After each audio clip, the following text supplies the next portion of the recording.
तो once again hello and welcome. शुरुआत करते हैं आज की क्लास। लास्ट क्लास में यूनिफॉर्म एक्सेलरेशन तक हम बात कर चुके थे। आज देखा जाए नॉन यूनिफॉर्म एक्सेलरेशन। देखो, नॉन यूनिफॉर्म एक्सेलरेशन की जहां तक बात है, जब एक्सेलरेशन वेरिएबल होगा तो नॉन यूनिफॉर्म होगा। सिंपल। जब एक्सेलरेशन वेरिएबल हो जाए तो हम बोल देंगे कि एक्सेलरेशन नॉन यूनिफॉर्म है। एक्सेलरेशन दो तरीके से वेरिएबल हो सकता है, तीन तरीके से बोल सकते हैं। या तो उसका मैग्नीट्यूड चेंज हो जाए, दूसरा या तो उसकी सिर्फ डायरेक्शन चेंज हो रही हो, या फिर हम ऐसा बोल देंगे कि भाई दोनों ही चीजें चेंज हो रही हो।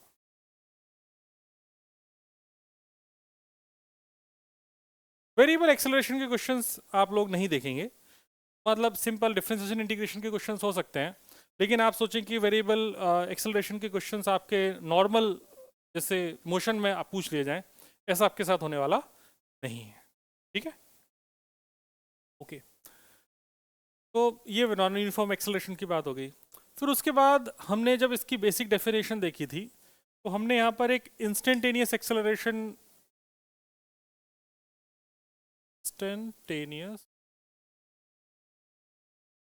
एक्सेलरेशन, हम शॉर्ट में इसको ए इंस्टेंटेनियस ही लिखेंगे। ए इंस्टेंटेनियस कितना हो जाएगा? ये हो जाएगा अपने पास dv बाई dt। ठीक है जी। Rate of change of velocity यही पढ़ा था, rate of change of velocity vector, rate of change of velocity. दूसरी चीज यहां पर हम लिख सकते हैं एक एवरेज एक्सेलरेशन। एवरेज एक्सेलरेशन के वक्त ये एक्सेलरेशन और उसके सामने हमने एवरेज लगा दिया, या आप ए एवरेज भी लिख सकती हैं। तो यहां पर हम इसको लिख देंगे delta we upon delta T. मतलब ये लिखा हुआ है final velocity minus initial velocity upon T final minus T initial. मतलब चेंज इन, इसको अगर सिंपल भाषा में लिखें तो लिखा हुआ है it is change in velocity upon time taken. ये सारी बातें मैंने बता दी। इसमें अब आप लोगों के मन में ऐसा दर्द हो सकता है कि सर एक्सेलरेशन की डायरेक्शन को हम कैसे गवर्न करते हैं। तो देखो, यहाँ पर अगर तुम देख पा रहे होगे कि एवरेज एक्सेलरेशन की जो डायरेक्शन है वो किस चीज पे डिपेंड कर रही है? चेंज इन वेलोसिटी पे, वेलोसिटी पे डिपेंड नहीं कर रही। किस पे डिपेंड कर रही है? चेंज इन वेलोसिटी पे। ऐसे ही वेलोसिटी, एवरेज वेलोसिटी की डायरेक्शन किस पे डिपेंड कर रही थी? Change in, change in position, जिसको हमने क्या बोला था? डिस्प्लेसमेंट। ठीक है। जैसे जब पोजीशन में चेंज होता है तो उसका तो आपने सिंपल नाम सोच रखा है, क्या नाम होता है उसका? डिस्प्लेसमेंट। लेकिन जब वेलोसिटी में चेंज हो रहा हो तो इसका कोई अपन ने डायरेक्टली नाम नहीं सोचा है, इसको अपन चेंज इन वेलोसिटी ही बोलते हैं। तो हमसे अगर कोई बोले कि डायरेक्शन ऑफ एक्सेलरेशन किधर होगा, direction of average acceleration is towards, या टुवर्ड्स नहीं, is in the direction of, very good, change in velocity. Change in velocity को क्या मैं डेल्टा वी वेक्टर लिख दूं डायरेक्ट? आप पढ़ पाएंगे इस चीज को? डेल्टा वी, अरे delta we change in velocity. आप इतने दिनों में एक चीज तो सीखे होंगे कि जो डेल्टा है, डेल्टा का मतलब चेंज होता है, और उसका मतलब होता है हमेशा फाइनल माइनस इनिशियल। जब जब ऐसा त्रिभुज बन जाए सामने, त्रिभुज समझते हो? त्रिभुज, त्रिभुज क्या होता है? त्रिभुज, ट्रायंगल, परफेक्ट। इसी इसी से पूछा मैंने, इसीलिए। त्रिभुज, त्रि माने तीन, भुज मतलब भुजाएं, ट्रायंगल मतलब जिसमें तीन साइड्स हो। त्रिभुज, ये ट्रायंगल बना हुआ है। उम्मीद करते इतनी बात समझ में आ गई होगी आपके साथ। ठीक है, मैं थोड़ा और पढ़ा दूं, एक साथ लिख लेना। आप लिखना चाहते हैं थोड़ा थोड़ा करके, या फिर मैं पूरा पढ़ा दूं फिर उसके बाद लिखें?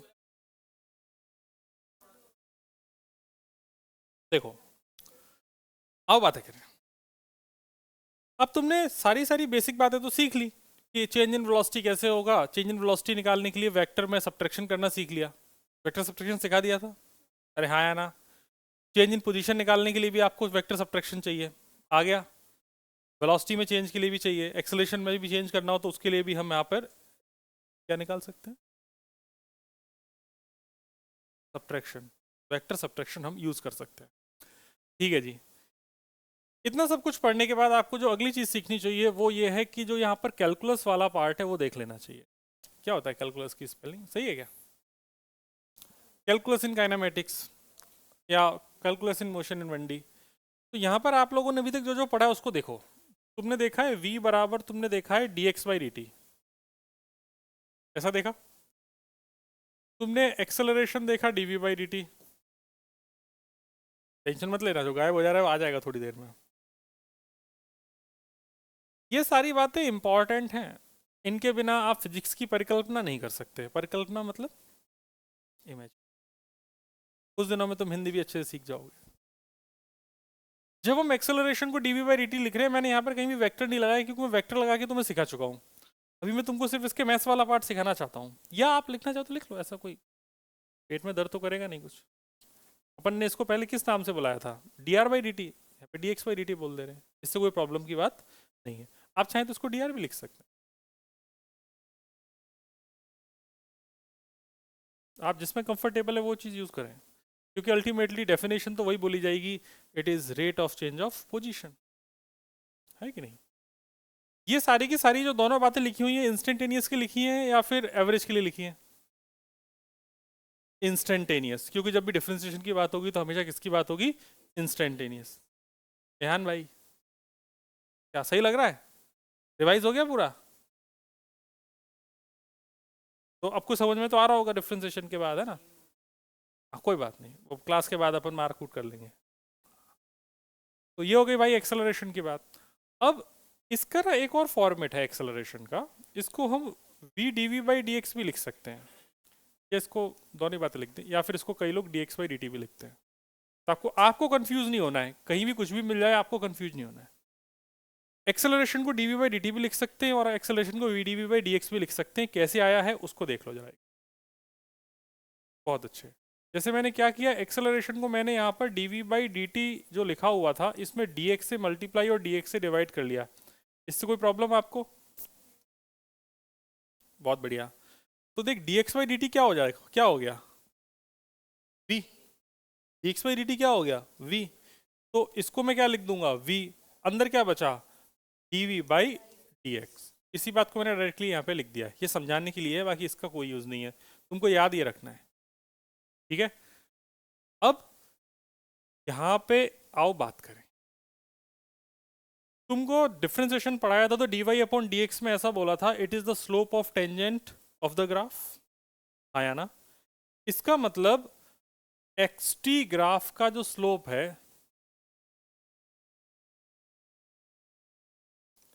वो तुमको वेलोसिटी देगा। सोच के देख, क्योंकि तूने लिखा क्या है? तूने dx/dt बराबर v लिखा है कि नहीं लिखा? मतलब xt ग्राफ का जो स्लोप है वो क्या दे देगा? वेलोसिटी। ठीक है। दूसरी बात ये कि यहां पर अगर हम vt ग्राफ की बात करें, इस वाले इक्वेशन से दिख रहा है क्या तुमको? तो vt ग्राफ का जो स्लोप है वो क्या दे देगा? एक्सेलरेशन। इतनी बात तो आप समझ पा रहे होगे। क्या vx ग्राफ का स्लोप एक्सेलरेशन देगा? नहीं। vx ग्राफ का स्लोप क्या देगा? Acceleration upon velocity. समझ गए बात को? तो ये बात कभी नहीं हमसे पूछी जाती है, हमसे ये दोनों बातें पूछी जाती हैं। ये इंपॉर्टेंट बात है जो भी अपन कर रहे हैं। अब सोचने का एक तरीका तो समझ में आ गया तुम्हें कि एक तो स्लोप वाले क्वेश्चन आ सकते हैं, दूसरा इसमें क्या गेम होता है कि जैसे वहां पर अगर हम dx/dt को मैंने v लिखा है, तो क्या मैं dx बराबर v dt लिख सकता हूँ? क्रॉस मल्टीप्लाई कर दिया, इस तरफ इंटीग्रेट कर दिया। जब तुम्हारी वेलोसिटी कुछ रही होगी v1, उस वक्त पोजीशन x1 थी। जब वेलोसिटी हो गई v2 तब पोजीशन कितनी हो गई? x2। लिमिट लगा दी, लिमिट से कंफर्टेबल हो गए। इंटीग्रेशन तो आता ही है सभी को, क्लास में मैं सिखा ही रखा है लिमिट लगाना और ये सब बातें। हमारे चेहरे पे बारे क्यों बज रहे हैं? क्या तुमको ये बात नहीं पता है? अच्छा, आपने कवर भी नहीं करी है, बहुत बढ़िया। तो dx का इंटीग्रेशन क्या होता है? x, और फिर उसमें लिमिट लगाएंगे तो क्या बन जाएगा? सीधा डेल्टा x। आया ना? ये बता रखा है? नहीं बता रखा तो वैसे बता तो रखा ही है मैंने, याद है। तो आप ऐसे लिख सकते हैं इंटीग्रेशन v dt। इसमें अपर लिमिट डालेंगे x2, लोअर लिमिट डालेंगे x1, तो क्या बन जाएगा integration v dt। x2 minus x1 को मैं सीधा डेल्टा x लिख दूं क्या? तो डेल्टा x किसके बराबर हो गया? v dt के। अब आज के बाद ना मैं कभी भी जब भी ऐसा होगा ना dx का इंटीग्रेशन, तो उसका सीधा मतलब डेल्टा x है, dv का इंटीग्रेशन डेल्टा v, dA का इंटीग्रेशन डेल्टा a। समझ गए बात को? d मतलब छोटे चीज के लिए, डेल्टा मतलब बड़ी चीज के लिए, इसको ऐसे याद रख सकते हो। तो यहाँ पे डेल्टा x आया v dt का इंटीग्रेशन। ये जो बात लिखी हुई है ये भी मैंने पढ़ा रखी है। इंटीग्रेशन y dx का मतलब था area between y versus x graph. याद आया? From limit x1 to x2, तो यहां पर लिमिट कहां से कहां तक है? v1 से v2। तो क्या मैं इसको ऐसा दे बोल सकता हूं कि vt ग्राफ का area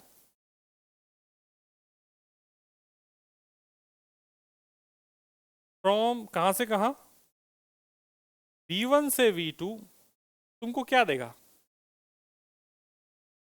delta x. Delta x को क्या बोलते हैं? डिस्प्लेसमेंट। क्या बोलते हैं? डिस्प्लेसमेंट। क्या मैं इसको चेंज इन पोजीशन भी बोल सकता हूं? और इसको आप चेंज इन पोजीशन भी बोल सकते हैं। मैं लिख रहा हूं प्रॉपर, है ना? Change in position. देखो बेटा, तुम अगर फिजिक्स में कभी फंसोगे ना तो मैथ्स की वजह से फंसोगे।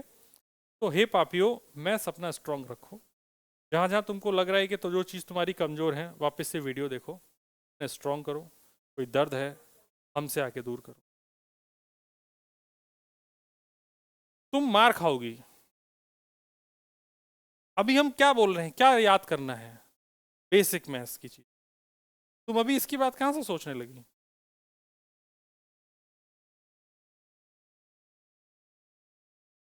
क्या तुम लोग इतनी बात समझ गए कि वीटी ग्राफ का जो एरिया है, वो वीटी ग्राफ का एरिया क्या देगा?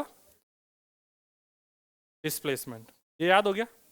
ये इंपॉर्टेंट बात है सारी। वीटी ग्राफ का एरिया क्या देगा? डिस्प्लेसमेंट। चलो, थोड़ा सा और दिमाग लगाओ।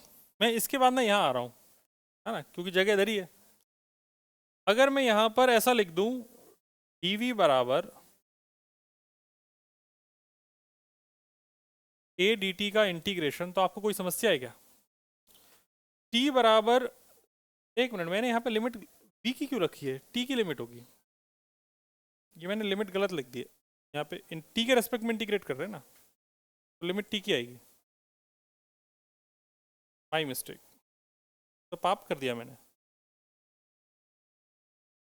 नींद में होने का नुकसान है। इंटीग्रेशन फ्रॉम t1 से, जिसके रेस्पेक्ट में लिमिट इंटीग्रेट कर रहे हैं उसी की तो लिमिट रखेंगे ना यार।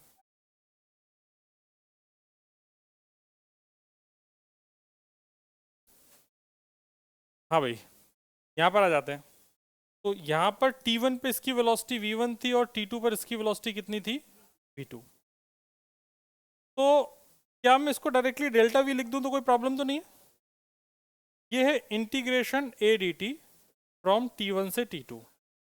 इसको जरा पढ़ के बताओ क्या लिखा हुआ है ये। एरिया बिटवीन, या एरिया ऑफ एटी ग्राफ क्या देगा? Delta we. क्या देगा? Change in velocity. कई बार बच्चे ने इस चीज को ऐसे याद रख देते हैं कि वीटी ग्राफ का, एटी ग्राफ का एरिया वेलोसिटी देता है। ना ना ना, एटी ग्राफ का एरिया कभी भी वेलोसिटी नहीं देगा, चेंज इन वेलोसिटी देगा। हाँ, ऐसा हो सकता है कि यार आपने टाइम को जीरो डाल दिया हो, इनिशियल वेलोसिटी जीरो हो, उस केस में उस वक्त की हो सकता है वेलोसिटी बराबर हो।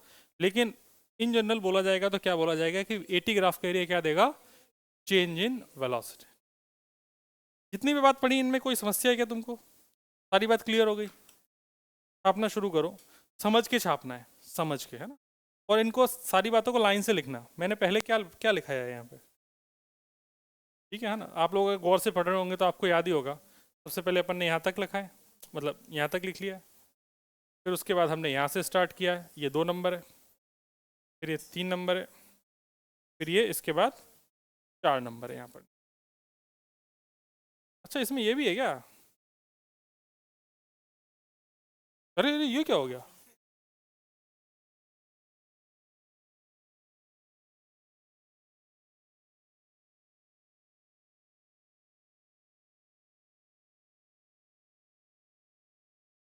आ गया। ये 4 नंबर हो गया, ये 1 नंबर हो गया। इसको इस तरीके से लिखना है ना, लिख लीजिए।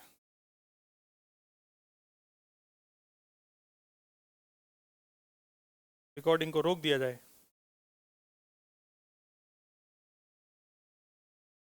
डिस्कशन के दौर को आगे बढ़ाया जाए और देखा जाए आगे क्या चल रहा है जिंदगी में, क्या चल रहा है। वॉक चल रहा है। हमने 4 चीज़ सीखी। हमने सीखा v बराबर d x by d t से कि एक्स टी ग्राफ का स्लोप वेलोसिटी दे देगा, a बराबर d v by d t से वी टी ग्राफ का स्लोप एक्सेलरेशन दे देगा। हमने सीखा ए एक्स जो अपना डेल्टा v बराबर ए डी टी मतलब ए टी ग्राफ का जो एरिया होगा वो क्या दे देगा, change in velocity. A T graph का एरिया क्या दे देगा, चेंज इन वेलोसिटी। और वी टी ग्राफ का एरिया क्या दे देगा, डिस्प्लेसमेंट या फिर चेंज इन पोजीशन। अब यहाँ पे 2 बातें पूछ रहे हैं आपसे कि जैसे हम अगर आपसे बोलें कि एक्स टी ग्राफ का एरिया क्या देगा, तो इसका आंसर है कुछ नहीं। ठीक है, बहुत छोटा छोटा लिखा है मैंने। एक्स टी ग्राफ का एरिया कुछ नहीं देगा। कुछ पढ़ा ही नहीं ऐसा, पढ़ा है क्या कुछ नहीं। ऐसे ही अगर हम आपसे ऐसा बोलें कि ए टी ग्राफ का स्लोप क्या देगा, तो हमारे लिए कुछ नहीं देता है। हालांकि जब आप थोड़े से और आगे फिजिक्स पढ़ेंगे, मतलब बीएससी एमएससी अगर किसी को करनी हो, तो समझेंगे कि ए टी ग्राफ का जो स्लोप है वो मतलब फोर्स के बाद जर्क आता है, फोर्स के बाद जर्क आता है। तुम्हें पढ़ना नहीं है, तुम चिल मारो, हमारे लिए यही है। एक्स टी ग्राफ का एरिया क्या दे देगा, कुछ नहीं। और ए टी ग्राफ का एरिया स्लोप भी क्या दे देगा, कुछ नहीं। मतलब इनसे कुछ भी मिलने वाला नहीं है। अब तुमने छोटी छोटी बातें सारी सीख ली। अब वक्त है ग्राफ पढ़ने का। ग्राफ पढ़ने के लिए अपने पुरानी जो जितनी भी नॉलेज है, वो सारी नॉलेज को वापस से अपने आप को याद दिलाओ। तुमने ग्राफ में क्या क्या पढ़ा था, क्या क्या पढ़ा था। अरे पापिन वो नहीं कह रहे हैं हम कह रहे हैं स्ट्रेट लाइन, पैराबोला। हाँ और अरे तुम भी बोल लो पापियो। हाँ, एक्सपोनेंशियल और एलिप्स और ट्रिग्नोमेट्रिक। तुमको मैंने ट्रिग्नोमेट्रिक ग्राफ थोड़ी पढ़ाया, साइन को थोड़ी बताया। साइन को जब मौका मिलेगा तब पढ़ाएंगे, अभी जरूरत नहीं है। तो जहाँ से जरूरत पड़ेगी वहाँ बताता जाऊँगा मैं। तो देखो ग्राफ में ना तुम्हारे जो काम की चीज़ है वो क्या क्या है। सबसे पहले देखो जिनका इनका जब कुछ नहीं हो सकता स्लोप लोप, तो इनकी बात नहीं करेंगे, हम कुछ और बात करेंगे। जैसे मैं वी टी ग्राफ की बात कर रहा हूँ,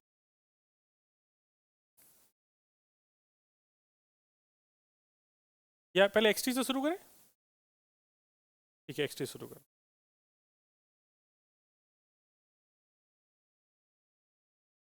ठीक है, ये ग्राफ को देख के क्या लग रहा है तुमको, इसको जरा देख के एनालाइज करो कि वेलोसिटी बढ़ रही है, घट रही है, क्या हो रहा है, कैसे सोच रहे हैं अपन।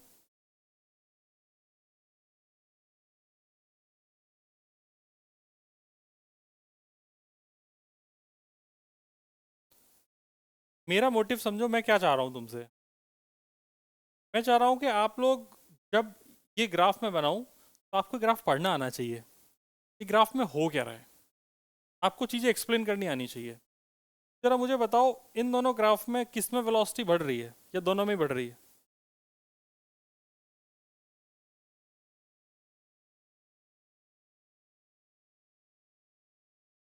दूसरे में।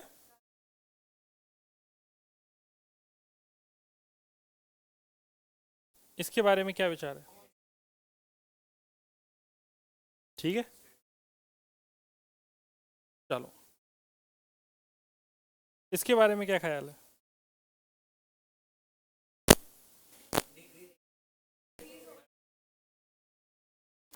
तुम ये सोच कैसे रहे हो, मैं वो थॉट प्रोसेस को समझना चाह रहा हूँ। चलो बताओ, मुझे एक्सप्लेन करो, मेरी समझ में नहीं आया कैसे तुम बता रहे हो, कैसे करेंगे।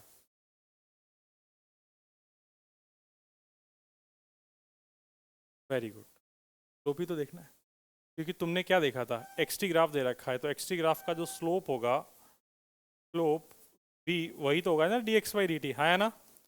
पोजीशन टाइम ग्राफ का जो स्लोप है वही तो वेलोसिटी देगा। तुमको स्लोप देखना है। स्लोप देखने का तरीका क्या है कि आपको कुछ दो, कम से कम 2 पॉइंट तो लेने ही पड़ेंगे ये समझने के लिए कि वहाँ पर क्या हो रहा है। वहाँ पे टेंजेंट बना लेनी है। जैसे यहाँ पर अगर मैं एक पॉइंट बनाऊँ और यहाँ पर एक टेंजेंट बनाऊँ, उस टेंजेंट का स्लोप कितना है? 0। Very good. यहाँ पर मैंने एक लाइन बनाई, इसका मैंने स्लोप बनाया, का ये एंगल θ1, हॉरिजॉन्टल से ही तो एंगल देखते हैं अपन। यहाँ पर एक टेंजेंट बनाई, इसका ये एंगल θ2। θ1 θ2 में कौन बड़ा है? θ2। मतलब जैसे जैसे टाइम बीतता जा रहा है, राइट से जाएंगे तो टाइम बढ़ेगा, जैसे जैसे टाइम इंक्रीज हो रहा है वैसे वैसे थीटा इंक्रीज हो रहा है। थीटा इंक्रीज होने का मतलब है कि स्लोप इंक्रीज हो रहा है, स्लोप इंक्रीज होने का मतलब है कि वेलोसिटी।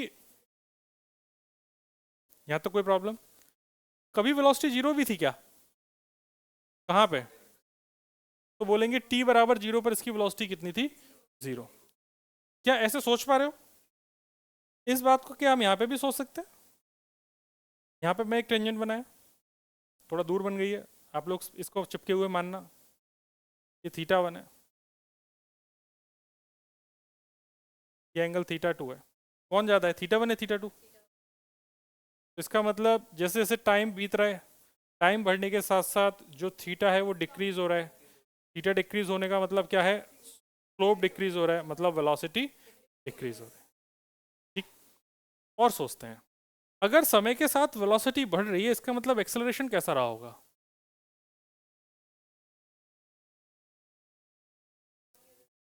पॉजिटिव या नेगेटिव? पॉजिटिव। ठीक है, एक्सेलरेशन पॉजिटिव रहा होगा। या मैं ऐसा बोल सकता हूं कि एक्सेलरेशन और वेलोसिटी दोनों की डायरेक्शन कैसी रही होगी? सेम। यहाँ पर तो वेलोसिटी पॉजिटिव ही है क्योंकि ये जितने भी एंगल हैं सारे के सारे एक्यूट एंगल हैं। अगर ये सारे के सारे एंगल एक्यूट है, मतलब फर्स्ट क्वाड्रेंट में टेन थीटा कैसा होता है? पॉजिटिव। इसका मतलब सारी की सारी वेलोसिटी कैसी है? पॉजिटिव। अगर वेलोसिटी पॉजिटिव और बढ़ रही है तो इसका मतलब जो एक्सेलरेशन होगा वो पॉजिटिव होगा। तुम इस बात को समझ पाए? समय के साथ वेलोसिटी का बढ़ना मतलब एक्सेलरेशन का पॉजिटिव होना। वेलोसिटी भी पॉजिटिव होनी चाहिए, अगर ऐसा नहीं है तो फिर हम डेफिनेटली नहीं बोल सकते। खैर, यहाँ पर देखो, यहाँ पर भी वेलोसिटी पॉजिटिव है लेकिन समय के साथ घट रही है। घट रही है इसका मतलब एक्सेलरेशन कैसा है? नेगेटिव। इतनी बात समझ में आ गई? यहां पर देखेंगे तो यहां पर इसका हर वक्त जो स्लोप है वो कांस्टेंट है कि नहीं है? ये θ1 ये θ2, तो θ1 बराबर θ2, ऐसा ही है कि नहीं? तो जैसे जैसे टाइम बढ़ रहा है इसके लिए जो थीटा है वो सेम है, इसका मतलब जो स्लोप है वो सेम है, यूनिफॉर्म है। इसका मतलब जो वेलोसिटी है वो कैसी है? कांस्टेंट। ये यूनिफॉर्म मोशन है कि नहीं है? और अगर यूनिफॉर्म मोशन है, वेलोसिटी कांस्टेंट है, तो इसका एक्सेलरेशन कितना होगा? ठीक। ये ग्राफ अपन ने बनाया है, इस ग्राफ के हम कुछ पॉइंट्स को समझना चाह रहे हैं। आप इस ग्राफ को मुझे पढ़ के बताओ। इस ग्राफ में यहां से लेके इस पॉइंट का नाम 0 है, इसका नाम A रख दिया, इसका नाम B रख दिया। O से A या 0 से A और A से B, इस ग्राफ को जरा एनालाइज करके मुझे एक्सप्लेन करो हो क्या रहा है। पहले 5 मिनट सोच लो आराम से। फिजिक्स अपनी दिमागी क्षमताओं को बढ़ाने का ही नाम है। सोचो क्या कहना चाह रहा है। और क्लास मिस नहीं करनी होती दोस्त, है ना, और वीडियो देख लेना होता है ना, फिजिक्स में निबट जाओगे। बैकअप बैकअप के चक्कर में मत पड़ो, बैकअप ही हो जाओगे। क्यों? ये बात है, मिस नहीं करनी है क्लास।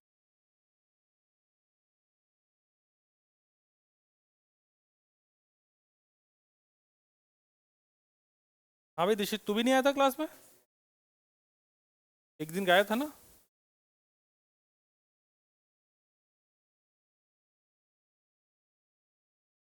कार्बोनिल कंपाउंड क्यों खुले? अच्छा नहीं, वो बोथ आर डिफरेंट लिखा है।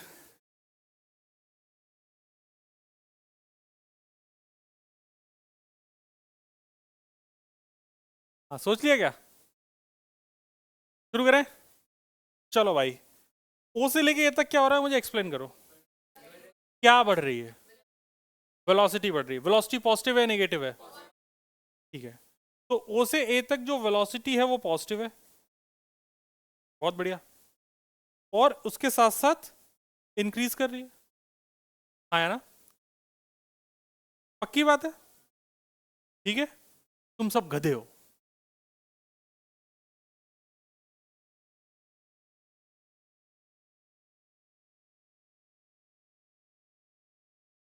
बढ़ रही है ये। तुम अव्वल श्रेणी के गधे वाली हरकत कर रहे हो। अब यहाँ पे तुमने ये ग्राफ यहाँ से लेके यहाँ तक ही तो मैंने बनाया था। वेलोसिटी कम हो रही थी कि नहीं हो रही थी? और वेलोसिटी कम हो रही थी तो ओ से लेके ए तक तो कमी होगी ना, बढ़ेगी क्यों? आइडेंटिकल ग्राफ ही तो है उतना, ओ से लेके ए तक, इसलिए दोस्तों मैं तोड़ के दिखाया तुम्हें।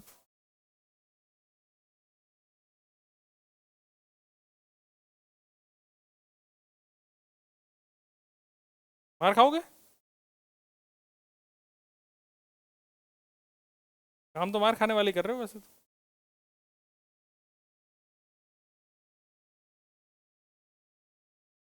चलो, मान लिया। क्या मान लिया? कि जो वेलोसिटी है वो पॉजिटिव है, बात तो पक्की है, लेकिन समय के साथ घट रही है। किसी ने भी सही नहीं सोचा। सोचा क्या किसी ने? कम कैसे हो रही है? ये इतना बढ़िया क्वेश्चन पूछ दिया है ना, मन कर रहा है कि घूंसा मार के ना नाक तोड़ दूं। बी वाला पॉइंट समझ में आ गया था बेटा? नाक अपनी मेरे पास भेजना जरा बेटा, 1 मिनट। नाक भेज अपनी, नाक तू वहीं बैठी रहे, मैं तोड़ के भेजता हूँ जरा वापस। अगर बी समझ में आ गया तो बी और डी के ओ से लेके ए तक अंतर क्या है? सेम ही तो है। अच्छा, आप समझ में आ गया? नालायक।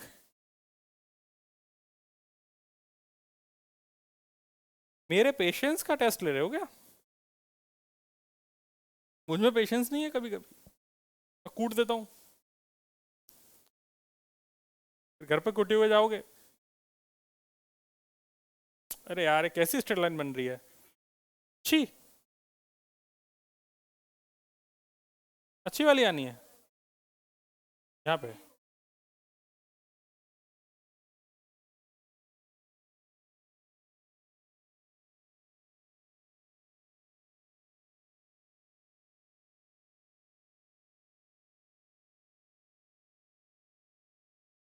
मैं तुम लोगों को ही ना फेंक दूं बाहर।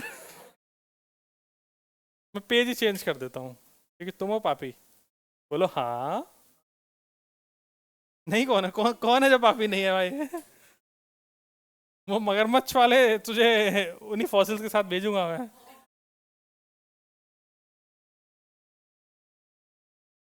हाँ क्या? क्या क्या? पेलियोंटोलॉजिस्ट क्या? रे यार, एक तो कितना कठिन नाम है यार। ए छुटकू, क्या नाम था? हाँ, वही जो तूने बोला है। समझ गई ना? देखो, चलो शुरू करते हैं ना। ये ग्राफ था ना यार, ये डी पार्ट में वापस से बना रहा हूँ। यार, ऑब्जर्वेशन अपनी अच्छी रखो। साइंस पढ़ने के लिए ऑब्जर्वेशन मेन चीज होती है ना। अरे होती कि नहीं होती यार? हाँ, तो तुम लोग यार वही तो स्ट्रांग रखो अपनी। इससे पहले कि मैं तुम लोगों को में से एक आध का मर्डर कर दूं। अरे ये क्या कर रहा है भाई? काला जादू कर रहा है क्या, फूक मार मार के? देखो भाई, मैंने तीन लाइनें खींची, दिख गई क्या? इन तीनों लाइनों को गौर से देखो।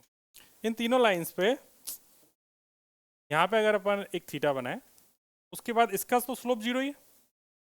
आया ना? थोड़ा सा ऐसा मुंडी।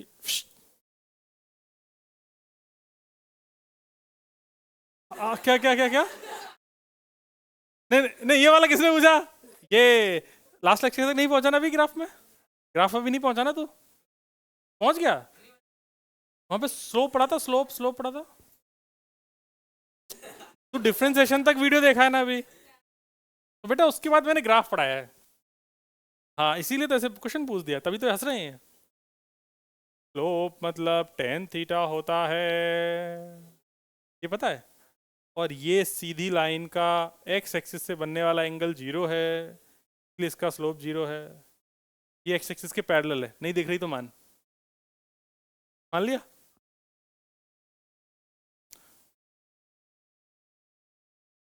बेटा सीधी करवा के ही मानेगा ले।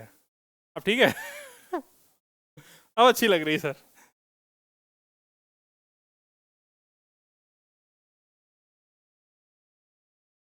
हे मेरे प्रिय पापियों, हम यहाँ बात कर रहे थे बेटा स्लोप थीटा, टेन थीटा, समझ गया ना, जीरो। तो जैसे यहाँ पे ये थीटा है, अच्छा तुम लोग क्या सोच रहे हो? मैं सब पढ़ा सकता हूँ। देखो जो जो फिजिक्स पढ़ा रहा है वो मैथ्स तो पढ़ा ही सकता है बड़े आराम से। मेरा मेरा जो फेवरेट सब्जेक्ट था वो ऑर्गेनिक केमिस्ट्री था वैसे।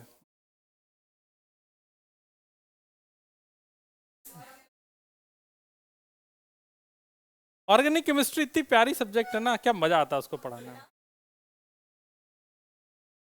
मेरे को समझ में नहीं आता बच्चों को ऑर्गेनिक केमिस्ट्री क्यों नहीं अच्छी लगती। ऑर्गेनिक केमिस्ट्री बहुत इजी होती है। Aldehyde, ketone, formaldehyde, alcohol. हाँ चलो, और भाई प्रांजल ठीक है, आज दिख नहीं रही, छुप के बैठी है। भाई सहेली अटकी तटकी तेरी, भाई आप डांटो। अच्छा एक चीज को देखो कि जब हम, हाँ मेरे हिसाब से आप शायद समझना है ना, ये ओ से लेके इस पॉइंट का नाम भी ए रख देता हूँ, या इसको यहाँ से ए हटा दो, ऊपर ए रख दो। ओ से लेके ए तक के बीच की बात करो, तो यहाँ पे जो थीटा है ना, समय के साथ यहाँ पे देख कुछ वैल्यू है, उसके बाद कम हुआ है, जीरो हुआ है, मतलब थीटा इज डिक्रीजिंग ना। थीटा का डिक्रीजिंग का मतलब जिसका स्लोप है वो कैसा होगा बेटा, निगेटिव। बट स्लोप पॉजिटिव है, but slope is decreasing, acute angle है ना। तो यहाँ पर थीटा डिक्रीजिंग है, स्लोप नेगेटिव है, बट जो स्लोप की वैल्यू है वो कैसी है, पॉजिटिव, क्योंकि जो एंगल है वो कैसा है, एक्यूट। क्यूट नहीं, एक्यूट। क्यूट है कि नहीं वो तुम लोग डिसाइड करो। इतना समझ में आ गया। ए धीर भाई दिमाग लगाना है, फट जाएगा वरना थोड़ी देर में दिमाग। अगर समय के साथ यहाँ पे थीटा कम हो रहा है इसका मतलब स्लोप कम हो रहा है, स्लोप कम हो रहा है इसका मतलब यहाँ पर जो इसकी वेलोसिटी है वो भी कम हो रही है। वेलोसिटी कम हो रही है इसका मतलब जो एक्सेलरेशन है वो कैसा है बेटा, नेगेटिव। अब जरा ए से लेके बी तक के बीच की बात करो, थीटा के बारे में क्या ख्याल है। थीटा निगेटिव में है, थीटा इज ऑब्ट्यूज, है ना। और वो ऑब्ट्यूज में क्या हो रहा है, बढ़ रहा है घट रहा है।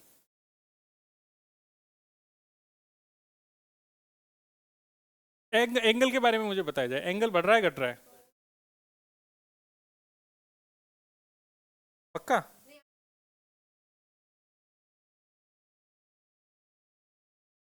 हे मेरे अव्वल श्रेणी के गध हो, आओ बातें करें।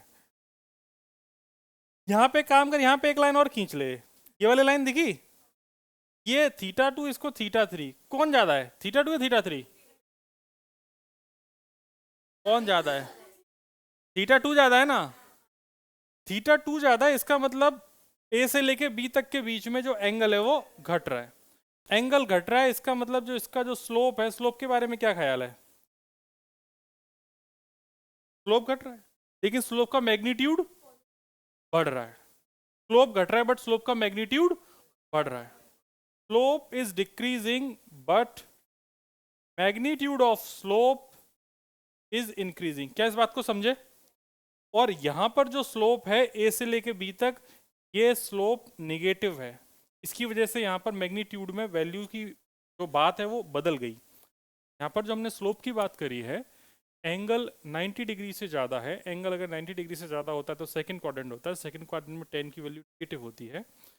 आप 0 और -10 -20 इनमें से किसको नीचे आने पर क्या हो रहा है, बढ़ रहा है वैल्यू, घट रही है,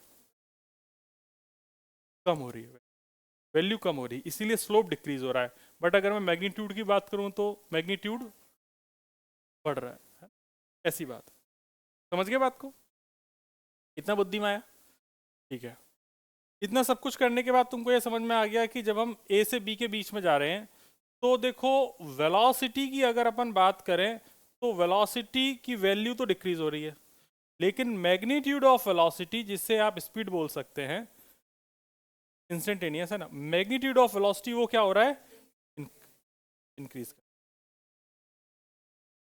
इस वाले केस को समझने में थोड़ा दिमाग आपका फटेगा थोड़ा सा, और इसको ऐसे समझो कि इसको मैं एग्जैक्ट क्या हो रहा है मैं समझा देता हूँ।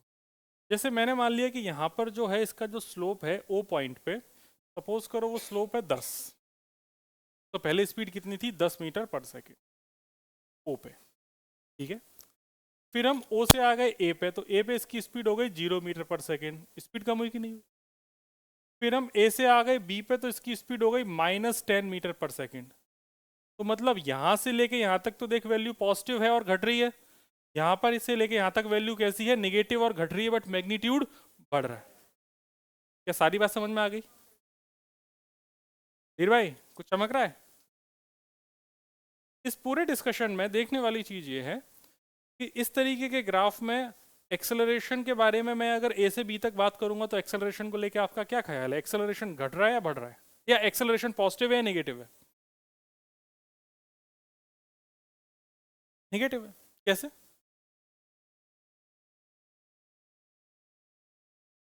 इसका जो एक्सेलरेशन है वो नेगेटिव है। देखो मैं हर एक चीज को तुम्हें और डिटेल में समझ, काश तुम समझ पाओ। एक्सेलरेशन नेगेटिव होने का मतलब ये बिल्कुल नहीं होता है कि वेलोसिटी घट रही है। वापस से बोलो, एक्सेलरेशन नेगेटिव होने का मतलब ये बिल्कुल नहीं होता है कि वेलोसिटी घट रही है। एक्सप्लेन करते हैं। जैसे एक कोई गाड़ी इधर 10 मीटर पर सेकंड से जा रही थी, पे जो एक्सेलरेशन है, या ऐसे मान लो पॉजिटिव में ही मान लेता हूँ, एक्सेलरेशन इधर मान लो कितना है तुम्हारा -2 मीटर पर सेकंड स्क्वायर। माइनस साइन क्या बता रहा है, डायरेक्शन किधर है, राइट में लेफ्ट में, लेफ्ट में। अगर इसका एक्सेलरेशन देखा जाए तो एक्सेलरेशन नेगेटिव है और वेलोसिटी पॉजिटिव। थोड़ी देर के बाद ये पार्टिकल रुक के इसकी वेलोसिटी कितनी हो जाएगी, 0 मीटर पर सेकंड, लेकिन एक्सेलरेशन तो अभी भी कितना रहेगा, -2 मीटर पर सेकंड। इसके बाद जब ये यहाँ पर जाके वो गाड़ी रुक गई, रुकने के बाद अब एक्सेलरेशन किधर है, अब पीछे की तरफ, तो जाएगा किधर ये, लेफ्ट की तरफ। इसका एक्सेलरेशन अभी भी कितना होगा, -2 मीटर पर सेकेंड। कुछ देर के बाद इसकी वेलोसिटी वापस से इधर हो जाएगी -10 मीटर पर सेकेंड, और एक्सेलरेशन अभी भी कितना है, -2 मीटर पर सेकेंड। तो जब एक्सेलरेशन ने वेलोसिटी के अपोजिट काम किया तो उस वेलोसिटी को घटा के 0 कर दिया, हालांकि इस दौरान भी एक्सेलरेशन नेगेटिव था। और यहां पर उसी एक्सेलरेशन ने जो ऊपर वेलोसिटी को कम कर रहा था, अब उसने वेलोसिटी को बढ़ाया है। मतलब एक्सेलरेशन का पॉजिटिव या नेगेटिव होना कभी भी ये नहीं बताता है कि वो वेलोसिटी को बढ़ाएगा या घटाएगा। एक्सेलरेशन का पॉजिटिव या नेगेटिव होना ये कभी नहीं बताएगा कि वेलोसिटी घटाएगा या बढ़ाएगा। वेलोसिटी बढ़ाएगा या घटाएगा इस बात पर निर्भर करेगा कि वेलोसिटी और एक्सेलरेशन के बीच में एंगल कितना है, ठीक है। लास्ट क्लास में जैसे आपको मैंने एक पाथ की बात बताई थी, अगर वेलोसिटी और एक्सेलरेशन दोनों सेम डायरेक्शन में है तो क्या पाथ होगा, स्ट्रेट लाइन। अगर अपोजिट है तो भी क्या होगा, स्ट्रेट लाइन। लेकिन अगर 0 और 180 के अलावा कुछ भी हो तो पैराबोला। ये बात याद कर ली थी। अब देखो इधर, जैसे वेलोसिटी और एक्सेलरेशन ये दोनों सेम डायरेक्शन में है, ये वेलोसिटी को इंक्रीज ही करेगा। वेलोसिटी और एक्सेलरेशन अपोजिट डायरेक्शन में है, वेलोसिटी को डिक्रीज करेगा। वेलोसिटी और एक्सेलरेशन के बीच में कोई एक्यूट एंगल है, क्या आपको एक्यूट एंगल दिखा। जब ये एक्यूट एंगल देख रहे हो तो कभी भी ऐसे दिमाग मत लगाना, इसको ऐसे सोचना कि दो कंपोनेंट कर लेना। एक कंपोनेंट तो हो गया ए परपेंडिकुलर, एक कंपोनेंट हो गया इसके अलोंग ए पैरेलल। कोई प्रॉब्लम इससे, ए कॉस थीटा और ये वाला ए साइन थीटा, ये तो रटा रखा है। थीटा वाला क्या हो जाएगा कॉस, और उसके परपेंडिकुलर क्या हो जाएगा साइन। तो भूल रहा है क्या चीजें, जो थीटा वाला होता है उसे क्या बोलते हैं कॉस, और उसके परपेंडिकुलर वाला साइन। मैं लिख देता हूँ, भूलना नहीं है ना बेटा। ए कॉस थीटा, इधर क्या हो जाएगा ए साइन थीटा। कितना चमक गया। ए कॉस थीटा इस वेलोसिटी को बढ़ाएगा या घटाएगा, बढ़ाएगा। क्यों, क्योंकि ए कॉस थीटा और इनके बीच का एंगल कितना है 0, और अगर एंगल 0 होगा तो कितना वेलोसिटी होगा, बढ़ेगा। तो ये वेलोसिटी को बढ़ाएगा, इसमें कोई प्रॉब्लम की बात नहीं है। क्या इनिशियली इस परपेंडिकुलर डायरेक्शन में कोई वेलोसिटी थी नहीं, ठीक क्या नहीं। अगर इनिशियली कोई वेलोसिटी नहीं थी तो ए साइन थीटा इस डायरेक्शन में धीमे धीमे वेलोसिटी को लेके आएगा, हाँ या ना। और जब ये धीमे धीमे वेलोसिटी को लेके आएगा तो ये एक वेलोसिटी इसकी राइट में है, एक वेलोसिटी परपेंडिकुलर में है, तो पार्टिकल ऐसे मुड़ना शुरू हो जाएगा। समझ के बात को। तो ये केस है जब कोई भी बॉडी लेफ्ट टर्न करेगी। अगर वेलोसिटी और एक्सेलरेशन के बीच में इस तरीके से एंगल है तो बॉडी एक्सेलरेशन वाली साइड में टर्न करने लगेगी। जैसे यहां पर अगर मैं बोलूंगा कि बॉडी किधर टर्न करेगी, लेफ्ट, स्ट्रेट लाइन पाथ पे जाने वाली नहीं है। बाकी पाथ का नेचर क्या होगा, पैराबोला। इतनी बात समझ में आ गई। मैं पढ़ाना तो तुमको बहुत कुछ चाहता हूँ, बस तुम लोग थोड़ा सा सपोर्ट करते रहो। जैसे यहाँ पर हम अगर बोलें कि जैसे ये v है, ये बेटा एक्सेलरेशन a है, इनके बीच का एंगल एक्यूट है ऑब्ट्यूज है, ऑब्ट्यूज, वेरी गुड। अब अगर ऑब्ट्यूज एंगल है तो यहाँ पर देख, इसका एक कंपोनेंट इधर आ जाएगा, रंग बदल देते हैं, रंग कर देते हैं, पीला नहीं लाल करते हैं। ये हो जाएगा a पैरेलल और इसके परपेंडिकुलर क्या हो जाएगा, a परपेंडिकुलर। यही बात होगी। क्या a पैरेलल इस वेलोसिटी को बढ़ा सकता है कभी, अपोजिट डायरेक्शन में है तो क्या करेगा, कम करेगा, तो v को कम करेगा और ये वाला कंपोनेंट इधर वेलोसिटी लेके आएगा। लेकिन पार्टिकल अभी भी टर्न होगा और अभी भी किधर टर्न होगा, लेफ्ट में ही टर्न होगा। लेकिन धीमे धीमे इसकी ये वाली वेलोसिटी कम होगी, यहां पर ये वाली वेलोसिटी बढ़ रही थी। समझ गए बात आराम, थोड़ा थोड़ा ना। देख मैं टर्निंग बता रहा हूं कि कोई भी पार्टिकल टर्न कैसे करता है। ये दोनों केस तो इजी है, इनमें तो कुछ नहीं है। अगर वेलोसिटी और एक्सेलरेशन के बीच में एंगल कुछ एक्यूट है तो उनके कंपोनेंट कर लेने, ऑब्ट्यूज है तो भी कंपोनेंट कर लेने। अगर वेलोसिटी के अलोंग कोई एक्सेलरेशन आ रहा है इसका मतलब वेलोसिटी को बढ़ाएगा, अगर वेलोसिटी के अपोजिट कोई कंपोनेंट आ रहा है इसका मतलब उस वेलोसिटी को कम करेगा। इतना समझ में आ गया। अभी तो तुम इतना ही सोच पाओगे, थोड़ा सा और आगे है वैसे तो। आ जाओ वापस। तो जैसे ये पूरे का पूरा केस है, जैसे तुम अगर कभी स्कूल में पढ़ोगे तो तुम्हारा काम इतने तक हो जाएगा, चौथे केस तक तुम्हें पहुंचने की जरूरत नहीं, तो मैं अगले पेज पे ही बना दिया हूँ। ये तुम्हारा स्कूल तक का काम हो जाएगा। लेकिन अगर इससे आगे तुमको समझना है तो तुमको यहाँ तक आना चाहिए। मतलब ओ से लेके बी तक की इस पूरी जर्नी में इसका एक्सेलरेशन निगेटिव ही तो है, आया ना। तो तुम एक चीज ऐसा याद कर सकते हो, मतलब तुम्हारे लिए जुगाड़ है और कोई रोएगा नहीं उस जुगाड़ में, सब याद रखेंगे। अगर एक्सटी ग्राफ दे रखा है तो स्लोप निकालना तो कोई बड़ी चीज नहीं भाई। मुझे वेलोसिटी के साथ खेलना है तो मुझे पता है ये वेलोसिटी यहाँ पे पॉजिटिव है, यहाँ पे भी पॉजिटिव है, और दोनों जगह वेलोसिटी पॉजिटिव है और यहाँ पे बढ़ रही है और यहाँ पे घट रही है। इसका भी एक जुगाड़ है। एक्सेलरेशन के लिए जब टकला उल्टा बने उसका मतलब होता है एक्सेलरेशन नेगेटिव, और जब टकला सीधा बने इसका मतलब होता है एक्सेलरेशन पॉजिटिव। ये इंपॉर्टेंट बात है, बाकी सब कचरा पट्टी है, कोई एक्सेलरेशन के लिए कुछ नहीं सोचना है। अगर टकला ऐसा बन जाए एक्सटी ग्राफ का इसका मतलब एक्सेलरेशन, और अगर ऐसा बन जाए तो, अब देख इससे ये वाली चीज देख, ये टकला ऊपर है कि नीचे, नीचे। ए नलायक, टकला नीचे है, ये टकला ऊपर है, ये टकला नीचे है, समझा।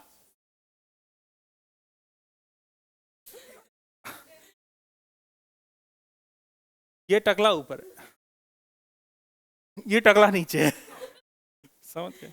ये टकला ऊपर है, ये वाला टकला नीचे है। टकला ऊपर मतलब एक्सेलरेशन, टकला नीचे मतलब एक्सेलरेशन। यहाँ पे टकला कैसा है, मतलब एक्सेलरेशन हो गया। यहाँ पे टकला कैसे है, एक्सेलरेशन हो गया।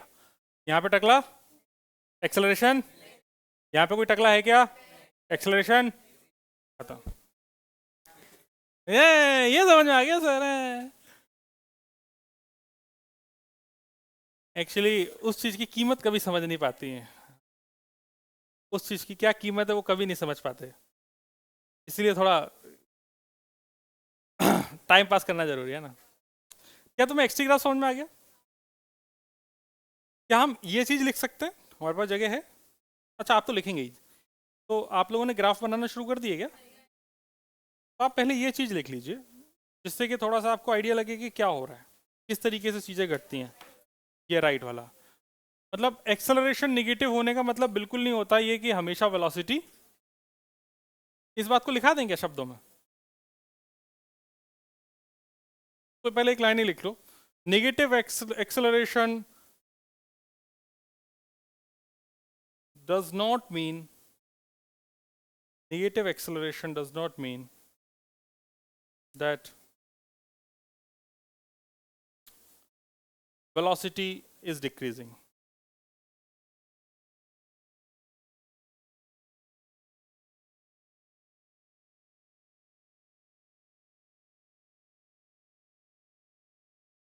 वेलोसिटी शब्द को हटा के उसे अपन स्पीड कर लें तो ज़्यादा अच्छा है। स्पीड कर लीजिए। Negative acceleration does not mean speed is decreasing, इसको बोलते हैं स्पीडिंग डाउन। एक्चुअली पूरा शब्द होता है speeding down. Negative acceleration does not mean speeding down and positive acceleration does not mean speeding up. तो तुम्हारा मिथ बस्ट हो गया ये। And positive acceleration does not mean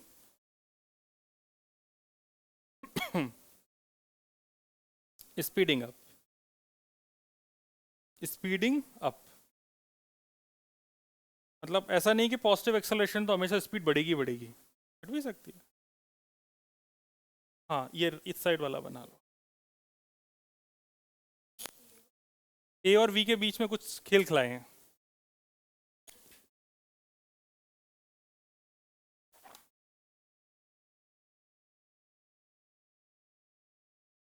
देखो वेलोसिटी इधर है, एक्सेलरेशन इसके साथ किसी एक्यूट एंगल पे है। मुझे देखना है कि इस स्पीड को बढ़ाएगा या घटाएगा। तो इसके लिए मैंने इसका एक कंपोनेंट कर लिया। कंपोनेंट जानते हो, इसीलिए तुम्हें दर्द है। वेक्टर नहीं पढ़ा ना? तो वेक्टर में वो अपन ने कंपोनेंट नहीं सीखे थे। अपन ने वेक्टर में वाले कंपोनेंट सीखे थे। देख इधर अगर ए है, इधर ये थीटा है, तो ये वाला ए कॉस थीटा, वही चीज़ है। तो ए का ये जो वेलोसिटी के अलोंग कंपोनेंट है, इसको मैंने पैरेलल है वेलोसिटी की, इसकी वजह से मैंने इसका नाम ये पैरेलल रख दिया। क्या के साथ वाले को कॉस बोलते थे, ये इधर साइन हो गया। अब है तो ये एक्सेलरेशन ही ना, कंपोनेंट है, तो क्या हुआ? ये एक्सेलरेशन वेलोसिटी के साथ में क्या अपोजिट है, तो वेलोसिटी को बढ़ाएगा, ये लिखा है। और यहाँ पर ये अपोजिट है तो घट। बिल्कुल।